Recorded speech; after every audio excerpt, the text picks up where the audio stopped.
Décret mo président Macky Sall waɗno le 25 mars caggal tigui ene iwa e lefol laamu ene wayno ɗiɗon décret ji de on mo gandanɗa hoorema ko kañum woni son excellence président Bassirou Diomaye Diakhar Faye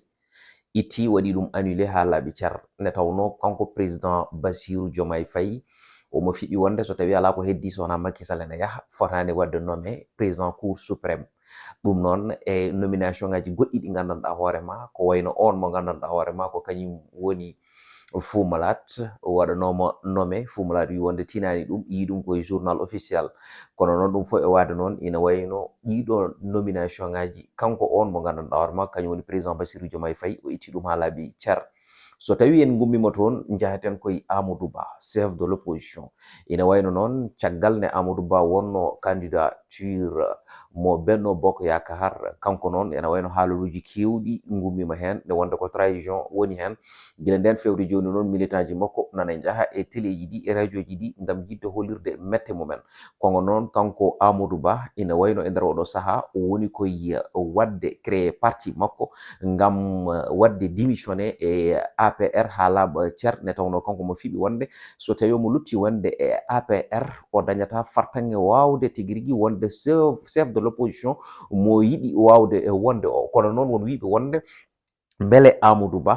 duuɓi ɗi jogui ɗi ene jogui fandare walla fartange yidde wonoyde président de la république nde tawno Sénégal ɗo tolni ɗo ene wayno ko sukaɓe ɓe ɓuuri hewde beele sukaɓe ɓe ene jogo hoolare ittude ko foti na leydi ene totta ɗum mawɗo jarowo e duuɓi ɗi o yarata ɗi nde tawno Amadou Ba ko kañum hecci président Macky Sall fodde duuɓi ɗiɗi ɗum noon so tawi en gummima toon en gartat e on mo gandanɗa hoorema kañum woni Karim Xurum Xaq noon e nder oɗo saaha ina wayno o waɗi conférence de presse huccidirde tigui rigui e jaydiyankoɓe ɓe hollirde mette makko nde tawno caggal nde amnesty waɗa hewɓe jaltinama hen kono noon won heddiɓe e nder prison ngaji ɗi o wi noon ɓen ko fotɓe yaltude ko ɓuuri yawde e yaccade nde tawno ɓe mbi wonde haaɗi ɓen yewtude nde tawno on mo gandanɗa hoorema ko kañum woni magistrat o koko yeehi toon to gandanɗa mo woni conseil ɗum noon o wi wonde ɗum fotani hadde ɓeɗon ne yaltude ɗum noon o wi wonde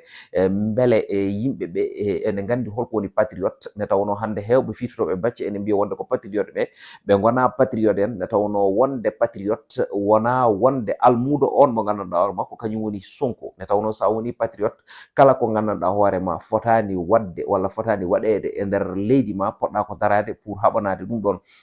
o ruttima noon o holliti o wi wonde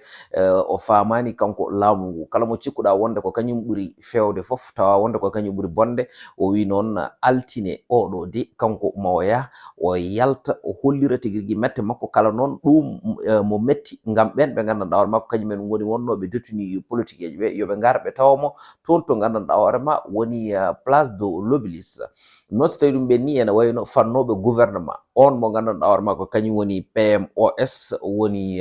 premier ministre Ousmane Sonko ɗum noon ene wayno gouvernement o yalti caggal nde gouvernement o yalti hewɓe noon mbi wonde ko rupture nde tawno nde wonde eɗen gandi e nder laamu Macky Sall gouvernement o ɗo ɓennuɗo ɓe jeehino ha 34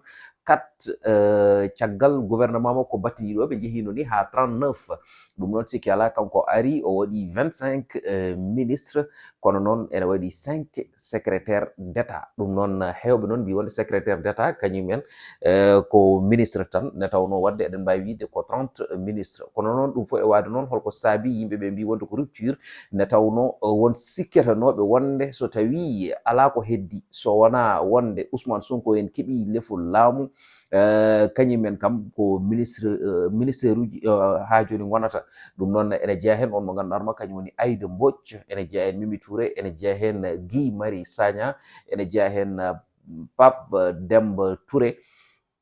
Ngagne Demba Touré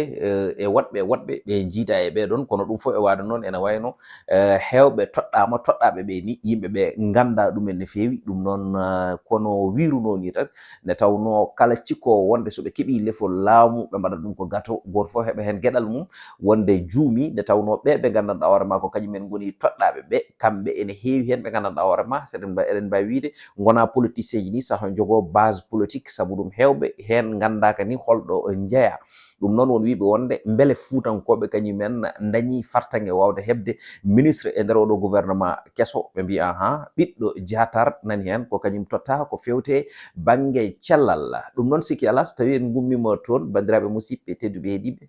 Farba Ngom omo neno jawɗi ina wayno wasde makko nde suumi cumaram kulɓiniɗam, ina wayno jawɗi kewɗi maayi hen. kanko Farba Ngom noon e nder oɗo saaha woni ko toon to Makka ngam tigi rigui wadde mo umra. ɗum noon ene wayno on mo ganduɗa hoorema kañum woni Lat Diop, hollitama nde ko kaɗaɗo yaltude leydi ndi nde tawno no ari toon to aéroport mo yinno yaade toon to umra, ene wayno ko nden woni noɓe kadi mo yaltude ɓe cikkanno wonde o woni koye dogde. ɗum noon kanko Lat Diop noon o yalti ngam wadde démentir oɗon information. kono ɗum fof e wade noon e nder oɗo saaha leydi ndi ɓe goni koye audit musɗo nde tawno ene wayno OFNAC tottiri numéro uji wi wonde kala neɗɗo ganduɗo wonde neɗɗo ene itti bien ji mum, ene waɗi ɗum e inde neɗɗo goɗɗo walla ene jogui ko gandanɗa hoorema ɗum ɗo eɗen gandi ko koppareje laamu ngu yo wat feere tigi rigui waɗaɓe e dénoncé. ɗum noon e nder oɗo saaha won ɓe cuwato tigi rigui ha joni noddede, kono noon ene fiɓa wonde ma ɓe nodde toon. ɗum noon ko ɗum saabi wonde on mo gandanɗa hoorema ko kañum woni Mansour Faye, ina wayno noon kanko noon o yeehi toon to OFNAC ngam yidde wadde déclaré jawdi makko ndi o jogui. nde tawno so tawi neɗɗo tottama gueɗal ko fewti tigi rigui e nder leydi ndi ene namdi wonde ya wat déclaré, kono kadi aussi so tawi wonde ngal gueɗal fawtima junggo ma aɗa foti wadde déclaré gandina yimɓe wonde holko joguiɗa e holko joguiɗa, holko joguinoɗa e holko joguiɗa actuellement caggal tigi rigui ha joni ne totteɗa ko fewti tigi rigui e ko fawte e leydi ndi. ɗum noon banda men tedduɓe musidɓam horsuɓe ha saaha goɗɗo so tawi gueno haaji ha gongol.